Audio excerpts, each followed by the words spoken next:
Hello hi ನಮಸ್ಕಾರ. ಇವತ್ತು ನಾನು ನಿಮಗೆ ಕೋಕೋನಟ್ ಬ್ರೆಡ್ ಶುಗರ್ ಡಿಪ್ ಮಾಡೋದು ಹೇಗೆ ಅಂತ ಹೇಳ್ಕೊಡ್ತೀನಿ. ಅದಕ್ಕೆ ನಾನು ಒಂದು ಕಂಪ್ಲೀಟ್ ಕೋಕೋನಟ್ ತೊಗೊಂಡಿದ್ದೀನಿ. ಅದನ್ನು ತೆಗೆದು ಕ್ಲೀನಾಗಿ ಗ್ರೈಂಡ್ ಮಾಡ್ಕೊಂಡಿದ್ದೀನಿ.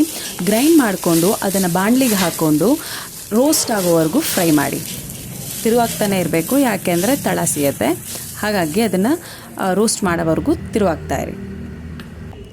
ನಂತರ ಅದನ್ನು ಪ್ಲೇಟ್ಗೆ ಶಿಫ್ಟ್ ಮಾಡ್ಕೊಳ್ಳಿ. ಪ್ಲೇಟ್ಗೆ ಶಿಫ್ಟ್ ಮಾಡಿಕೊಂಡು ನಿಮ್ಮ ಮನೆಯಲ್ಲಿ ಯಾವ್ಯಾವ ಡ್ರೈ ಫ್ರೂಟ್ಸ್ ಇದೆಯೋ ಆ ಡ್ರೈ ಫ್ರೂಟ್ಸ್ನೆಲ್ಲ ತೊಗೊಂಡು ಚಿಕ್ಕ ಚಿಕ್ಕದಾಗಿ ಕಟ್ ಮಾಡ್ಕೊಂಡು ಆ್ಯಡ್ ಮಾಡ್ಕೊಳ್ಳಿ.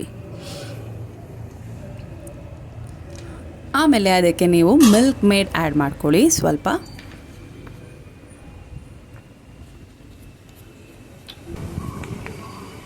ನಿಮಗೆ ಎಷ್ಟು ಸ್ವೀಟ್ ಬೇಕೋ ಅಷ್ಟು ಲೆವೆಲ್ಗೆ ಹಾಕ್ಕೋಬೋದು. ನಾನು ಕಮ್ಮಿ ಹಾಕ್ಕೊಂಡಿದ್ದೀನಿ. ನಿಮ್ಗೆ ಜಾಸ್ತಿ ಬೇಕು ಅಂದರೆ ನೀವು ಜಾಸ್ತಿ ಆ್ಯಡ್ ಮಾಡ್ಕೋಬೋದು. ಅದನ್ನು ಒಳ್ಳೆ ರೀತಿಯಲ್ಲಿ ಮಿಕ್ಸ್ ಮಾಡ್ಕೊಳ್ಳಿ. ಸೊ ಇದು ಕ್ಲೀನಾಗಿ ಮಿಕ್ಸ್ ಆಗಿದೆ. ಇವಾಗ ನೆಕ್ಸ್ಟ್ ಮಾಡಬೇಕಾಗಿರೋದೇನೆಂದರೆ ಶುಗರ್ ವಾಟರ್. ಎಲ್ರಿಗೂ ಗೊತ್ತು ಅದು ಹೆಂಗೆ ಮಾಡೋದು ಅಂತ. ಬಾಣಲಿಯಲ್ಲಿ ಒಂದು ಸ್ವಲ್ಪ ನೀರು ಹಾಕ್ಕೊಂಡು ನಿಮಗೆ ಎಷ್ಟು ಶುಗರ್ ಬೇಕು, ಸ್ವೀಟ್ ಜಾಸ್ತಿ ಅನ್ನೋರು ಜಾಸ್ತಿ ಹಾಕ್ಕೊಳ್ಳಿ, ಸ್ವೀಟ್ ಕಮ್ಮಿ ಬೇಕು ಅನ್ನೋರು ಕಮ್ಮಿ ಹಾಕ್ಕೊಂಡು ಅದನ್ನು ಬಾಯ್ಲ್ ಆಗುವಷ್ಟು ಬಿಡಿ.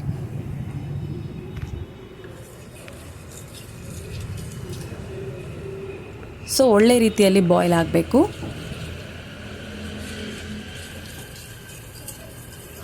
ಬಾಯ್ಲ್ ಆದ ನಂತರ ಅದನ್ನು ನೀವು ಡಿಸ್ಟರ್ಬ್ ಮಾಡಿದ್ರೆ ಸ್ವಲ್ಪ ಹೊತ್ತು ಇಡಬೇಕಾಗತ್ತೆ. ಯಾಕಂದರೆ ಡಿಪ್ ಮಾಡೋ ಟೈಮಲ್ಲಿ ನೀರು ಬಿಸಿಯಾಗಿರಬಾರ್ದು, ಫುಲ್ಲು ಆರೋಗಿರಬೇಕು. ಅದಕ್ಕೆ ಅದನ್ನು ಆರೋಗೋವರೆಗೂ ನೀವು ಸಪ್ರೇಟಾಗಿ ಇಡಬೇಕಾಗತ್ತೆ. ಸೊ ಕುದಿಯೋಕ್ಕೆ ಶುರುವಾಯಿತು. ಅದು ಇನ್ನೊಂದು ಸ್ವಲ್ಪ ಚೆನ್ನಾಗಿ ಕುದಿಯೋವರೆಗೂ ಇಡಿ. ಇವಾಗ ನೀವು ಬ್ರೆಡ್ನ ತೊಗೊಂಡು ಸೈಡ್ಸ್ ಎಲ್ಲ ಕಟ್ ಮಾಡಿ ರಿಮೂವ್ ಮಾಡಿ ಬಾಣಲಿಯಲ್ಲಿ ಚೂರೆ ಎಣ್ಣೆ ಹಾಕ್ಕೊಂಡು ಬ್ರೆಡ್ನ ಪೌಡರ್ ಮಾಡಿ ಅದರೊಳಗೆ ಹಾಕ್ಕೊಳ್ಳಿ. ರೋಸ್ಟ್ ಮಾಡ್ತಾ ಆ ಕೋಕೋನಟ್ದು ಏನು ಮಿಕ್ಸ್ ಮಾಡಿಟ್ಟಿದ್ವೋ ಅದನ್ನು ಇದ್ರ ಜೊತೆಗೆ ಹಾಕ್ಕೊಂಡು ಮಿಕ್ಸ್ ಮಾಡ್ಕೋಬೇಕು. ಹೆಂಗೆ ರೋಸ್ಟ್ ಆಗಬೇಕು ಅಂದರೆ ನಿಮ್ಗೆ ಕಾಣಿಸ್ತಾ ಇರ್ಬೋದು, ಆ ಬ್ರೌನಿಷ್ ಆಗಿರೋದು ಆ ಲೆವೆಲ್ಗೆ ರೋಸ್ಟ್ ಮಾಡ್ಕೊಳ್ಳಿ. ಪಕ್ಕದಲ್ಲಿ ಶುಗರ್ ವಾಟರ್ ಇವಾಗ ಹಾರೋಗಿದೆ.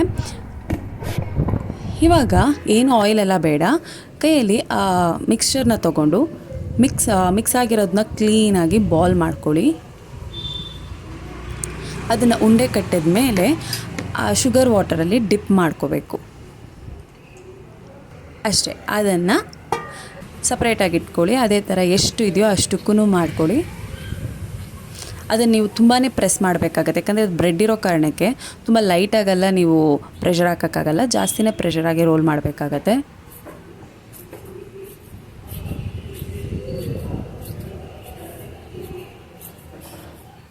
ಸೊ ಈ ರೀತಿಯಲ್ಲಿ ಮಾಡ್ಕೊಳ್ಳಿ, ಎಂಜಾಯ್ ಮಾಡಿ.